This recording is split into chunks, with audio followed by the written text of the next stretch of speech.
Hello guys, I request you to follow my other social media accounts Facebook, Instagram, LinkedIn and Twitter. Like my video, subscribe my channel and press the bell icon to see my more videos. Assalamu alaikum. My name is Dr. Urwa. Today I am going to tell you the study plan you should opt in order to clear the FCPS Part 1 in first attempt. This plan requires only 3 months. So if you are a fresher, तो आपको almost 3 months टिक के बैठ के पढ़ना पड़ता है, जिसमें आपको दिन में 7 to 8 आवर्स स्टडीज़ को लाजमी देने हैं, जिसमें you have to do no other activity. ठीक है. If you are a fresher, अगर आप रिपीटर हैं, रिपीट कर रहे हैं, देन 1.5 मंथ्स इज़ इनफ. उसमें अगर आप 7 to 8 आवर्स दे दें तो भी इनफ है. अब FCPS में it's not all about the hard work. FCPS part 1 clear करने में हार्ड वर्क के साथ साथ you also required the smart work, because आपको अपने 5 years में जो MBBS में टेन्योर में आपने पढ़ा होता है, you have to cover it up in just 3 months. So it must require the smart work.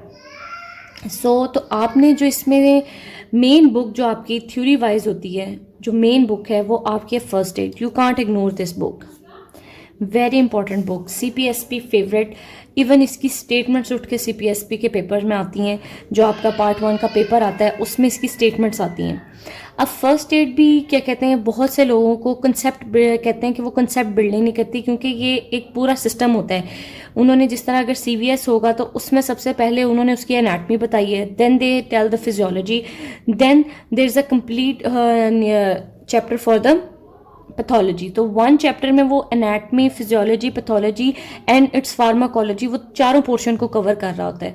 तो फर्स्ट एड में आपने जब सिस्टम वाइज स्टार्ट करनी है, देन इट्स वेरी इंपॉर्टेंट. तो आपने अगर दिन में अपना टारगेट किया है कि आपने 3 दिन में एक सिस्टम करना है, तो आपने फर्स्ट एड से स्टार्ट कर लेना है. उसमें आपके पास ये 7 चैप्टर्स होते हैं बेसिकली, जो CVS से स्टार्ट होते हैं और रेस्पिरेशन पे एंड होते हैं. वो सारे चैप्टर्स आपने करने होते हैं. बीच में एक्सेप्ट न्यूरोलॉजी वाला, न्यूरो का आपने सिंपल जो होती है ना, वो आपने न्यू असेंबली का प्लान से करनी है. वो फर्स्ट एड से करने की ज़रूरत नहीं है. तो फर्स्ट एड के systemic last 7 chapters are very very important. You have to give them a thorough reading. अब उसका तरीका ये होता है कि जब आप एक चैप्टर की थॉरो रीडिंग करते हैं, ठीक है, तो उसके साथ आपको उसके MCQs भी प्रैक्टिस करनी है उसी सिस्टम की. यानी जब when you have to close the system, यानी आपने कह दिया कि अब मैंने CVS कर लिया है, तो अब आपने जब नेक्स्ट सिस्टम पे शिफ्ट करना है, तो उससे पहले आपने उस कंपोनेंट के MCQs लाजमी तैयार करने हैं, जो मैं आपको बुक्स लेटर ऑन बताऊंगी. अभी हम सिर्फ थ्योरी डिस्कस कर रहे हैं. पैथोलॉजी के लिए आपके पास जो 2 बुक्स हैं वो BRS है, and then there is a first aid जो आपकी मेन पैथो कवर करती है. अब पैथोलॉजी में भी बेसिकली होते तो 2 कंपोनेंट ही हैं. एक होती है जनरल पैथो, एक होती है सिस्टेमिक, जिस तरह आपके रॉबिन्स वगैरह होते हैं. ठीक है, रॉबिन में जिस तरह सिस्टम वाइज सारी डिटेल बताई होती है.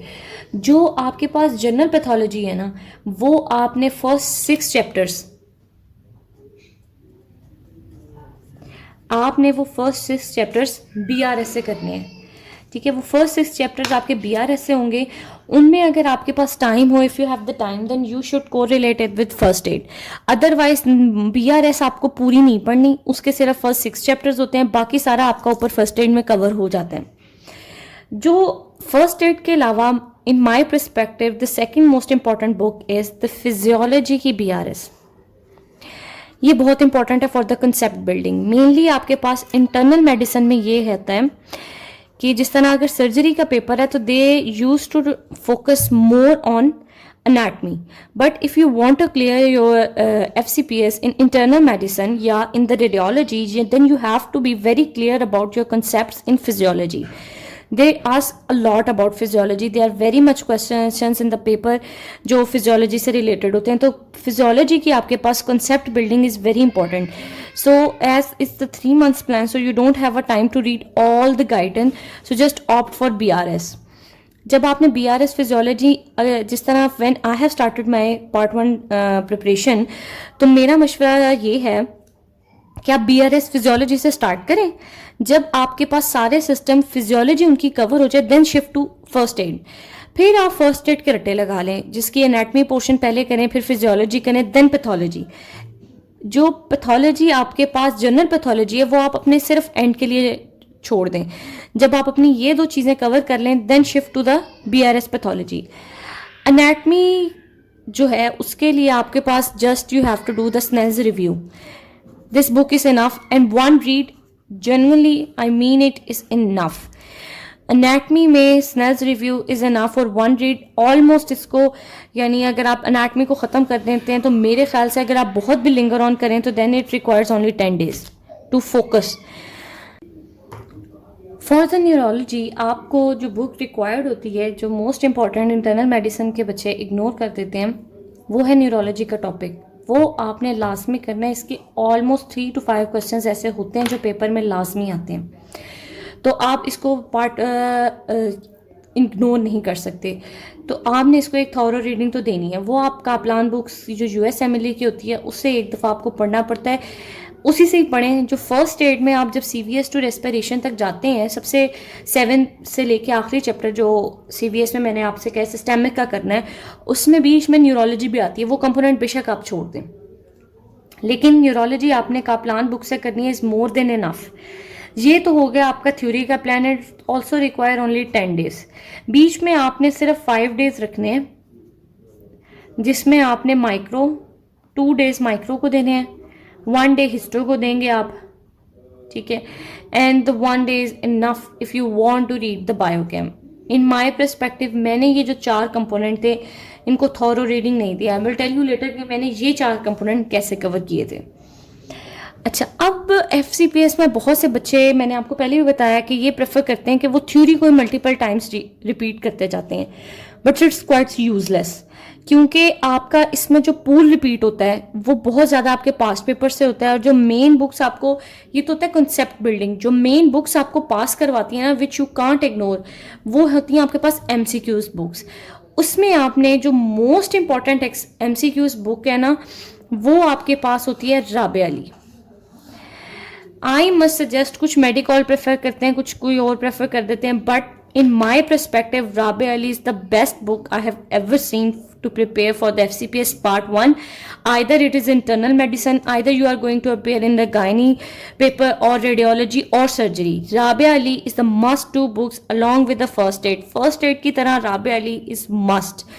तो अब इसका तरीका क्या होता है? राबिया अली में बेसिकली ये होता है कि इसमें आपके पास सिस्टम वाइज डिवीजन है। जिस तरह इसमें पोर्शन है, सबसे पहले एनाटमी का, आपके पास राबिया अली में सबसे पहले एनाटमी का पोर्शन है, फिर आप में इसका फिजियोलॉजी का पोर्शन आता है जिसमें चैप्टर वाइज दिया होता है, then there is a pathology, and में इसने मिक्स कर दिए होते हैं बायोकेम, माइक्रो, फार्मा और हिस्टोलॉजी और एम्ब्रियोलॉजी। ये 4 कंपोनेंट इसने एंड में इनके इकट्ठे पोर्शंस बना के ना, उनके कोई 200 के करीब MCQs फार्मा के होंगे, 200 माइक्रो के होंगे, 400 माइक्रो, 100, इस तरह करके सबके MCQs हैं। तो ये पोर्शन तो अभी आप छोड़ दें। जब आपने, अब इसका तरीका ये होता है कि जब आपने CVS एक कंपोनेंट अपना कर लिया, आपने उसकी फिजियोलॉजी कर ली। फर्स्ट करें आप CVS कर रहे थे, CVS की आपने फिजियोलॉजी पढ़ ली BRS से, ठीक है। अब आपने when you have done your physiology theory portion, then must do MCQs from the Rabia Ali. This is very important. Rabia Ali आपने फर्स्ट एड की तरह एटलीस्ट कोई बुक, बेशक अगर आपको रिवीजन का टाइम नहीं मिल रहा, but you have to revise Rabia Ali approximately 2 to 3 times.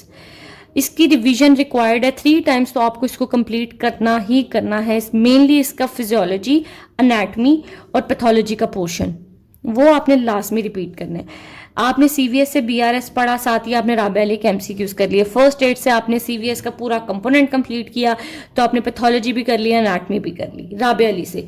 Anatomy में आपने कोई, अगर जिस तरह फर्स्ट करें आपने थॉरेक्स पढ़ा है, तो थॉरेक्स का भी इसमें MCQs के उसने हेडिंग दी होती है और even topic wise sub division होती है, तो आपने वो टॉपिक आपने उधर से उसके MCQs लाजमी करने हैं। राबिया अली आपने फर्स्ट डे से उठानी है, जो सा टॉपिक करेंगे उसके MCQs आपने राबिया अली से लाजमी पढ़ने हैं।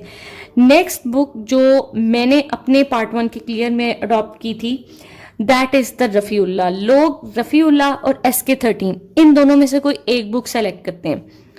SK इज ऑल्सो सलाहुद्दीन कमाल है, ये भी एक बहुत अच्छी बुक है, लेकिन आई मस्ट से कि रफ़ीउल्लाह के जो गोल्डन पॉइंट्स हैं, नथिंग कैन बीट देम। आपने लेटेस्ट एडिशन उठाना है और उसके पास्ट पेपर्स से पहले जो गोल्डन पॉइंट्स दिए होते हैं ना, वो ऑलमोस्ट 400 के पेजेस के करीब होते हैं।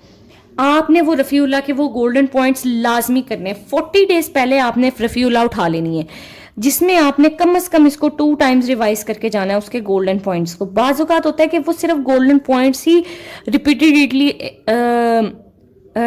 आपके पेपर में दोबारा रिपीट हुए होते हैं। अब जो मस्ट टू चीज़ होती है ना, वो होते हैं आपके पास्ट पेपर्स। अब कुछ बच्चे प्रेफर ये करते हैं कि जब वो इंटरनल मेडिसिन का पेपर कर रहे होते हैं ना, तो वो जी SK 12 भी कर रहे हैं, 13 भी कर रहे हैं, 11 भी कर रहे हैं। ये बेसिकली एक पूल होता है जो रिपीट होता है। आपके पास 3 मंथ्स के प्लान में इतना टाइम नहीं होता कि आप इतनी रिपीटेडली कर सकें। तो जो सबसे रीसेंट आपके पास पास्ट पेपर्स होते हैं ना, जिस तरह मैंने अभी रिसेंटली फरवरी वाली अटैम्प्ट क्लियर की है, तो उसमें SK 13 और 12 जो था ये रिसेंट का था, जो पिछले ईयर का था 2021 के पेपर्स जिसमें थे फ्रॉम फरवरी टू नवंबर तक की। तो आई थिंक अगर आप बहुत अच्छी डबल रिवाइज करके चले जाएं, आपको एक MCQs इनके आते हों, तो it is more than enough.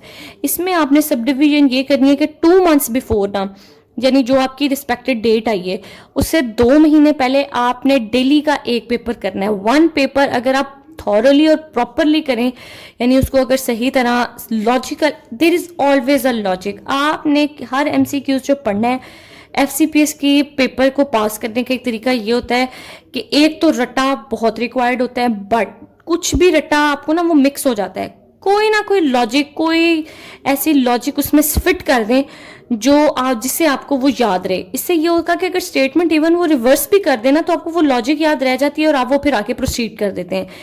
SK past papers के लिहाज से आप सलाहुद्दीन कमाल के रिसेंट 13 और 12 के पेपर कर लें, जो आपके रिसेंट 2 पेपर गए हैं। पूल जो रिपीट होता है वो 13, 12 या, और if you have time then do 11 and 10 also.